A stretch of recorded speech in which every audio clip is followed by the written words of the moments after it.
چاند رات شریعت اسلامیہ میں لیلۃ الجائزہ کہلاتی ہے، اور اللہ تعالیٰ جل شانہ بندوں کو اس رات نوازتا ہے کہ پورا مہینہ تم نے روزے رکھے اور اب میں تمہیں اس کا صلہ عطا کروں گا۔ اور لیلۃ الجائزہ میں اللہ عیدی عطا کرتا ہے، اور بندوں کو وہ عطا کرتا ہے جو وہ سوچ بھی نہیں سکتے کہ ہمارا مالک ہمیں کیا کیا عطا کرتا ہے۔ ہر شخص جو عیدی دیتا ہے وہ اپنی طاقت کے مطابق دیتا ہے نا۔ آپ کو بھی بچپن میں عیدی ملتی رہی ہوگی، اب بھی ملتی ہوگی،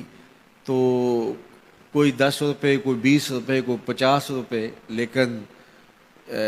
کوئی ایسا بھی ہوتا ہے کہ جس کے پاس فراوانیاں ہوتی ہیں تو پھر اس کی عیدی تو اس کی عیدی ہوتی ہے۔ تو ہر شخص اپنی کیپیسٹی کے مطابق ہی عیدی دیتا ہے نا۔ تو یار جب ایک عام آدمی 10-20 روپے دے دیتا ہے، لیکن جس کو اللہ نے بڑا نوازا ہو تو وہ پھر 500 روپے کا نوٹ آپ کو دیتا ہے کہ جناب یہ عیدی ہے آپ کی، تو پھر اللہ کتنی عیدی دیتا ہوگا، وہ کتنی کرم نوازیاں فرماتا ہوگا۔ تو یار جب عیدی لینے کا وقت ہو اس دن ہم بازار میں ہوں، جب عیدی لینے کا وقت، کچھ لوگ اپنے سارے کام اور ساری خریداری چاند رات کے اوپر چھوڑتے ہیں کہ اس رات کو ہم بازار جائیں گے۔ کچھ لوگوں کو شوق ہوتا ہے اس رات بازار جانے کا، حالانکہ بازار شر الاماکن، بری جگہ، سب سے بہتر جگہیں اللہ کے گھر مسجدیں ہیں، اور سب سے بدترین جگہیں بازار ہیں۔ تو مجبوری کے ساتھ بازار میں جایا جاتا ہے، آپ کی مجبوری ہے کچھ خریدنا، اور اگر آپ کاروبار کرتے ہیں تو آپ کی مجبوری ہے کچھ بیچنا، تاکہ آپ اس خرید و فروخت سے اپنے بچوں کا رزق کما سکیں یا اپنی ضروریات کو وہاں سے جا کے خرید کے لا سکیں، تو وہ مجبوری ہے۔ تو مجبوری کے لیے آپ وہاں جا سکتے ہیں، اور ہمیں حکم دیا گیا دیر سے جاؤ جلدی واپس آ جاؤ۔ مسجد میں حکم دیا گیا ہے جلدی جاؤ دیر سے واپس آؤ۔ اور ہمیں پتہ ہے کہ چاند رات کو رش کتنا ہوتا ہے، اور ہم اسی وقت کے لیے سارے کام چھوڑے ہوں جب کہ کندھے سے کندھا چھو رہا ہوتا ہے، اور مرد و زن کا اختلاط بھی وہاں ہوتا ہے، تو پھر اپنے آپ کو بچانا اور اپنے آپ کو محفوظ رکھنا اور اپنی نظر کی عفت اور پاکیزگی کا خیال رکھنا کتنا مشکل ہو جائے گا۔ اپنے آپ کو آزمائش میں ہی کیوں ڈالا جائے کہ جس میں ہم پورے نہ اتر سکیں۔ تو اس لیے یہ بات ذہن میں رکھیے گا کہ یہ لیلۃ الجائزہ ہے،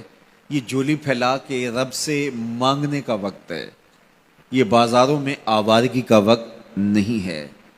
تو یہ رات بھی ہماری اللہ کے حضور عبادت میں گزرنی چاہیے، ذکر و فکر میں گزرنی چاہیے،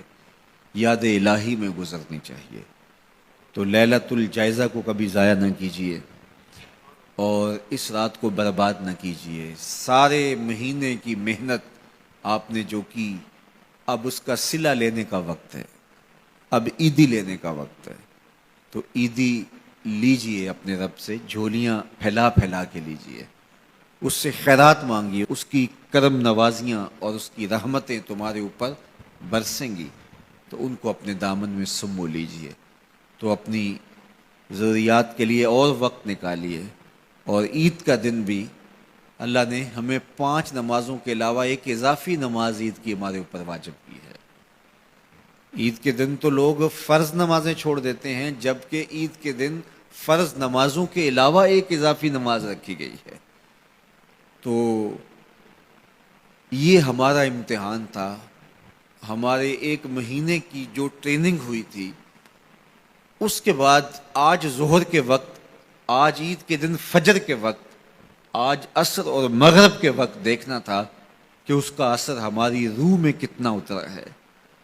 اور میں کہتا ہوں کہ جب مسلمان سارا مہینہ روزے رکھیں، تراویح بھی پڑھیں اور نمازیں بھی ادا کریں، اور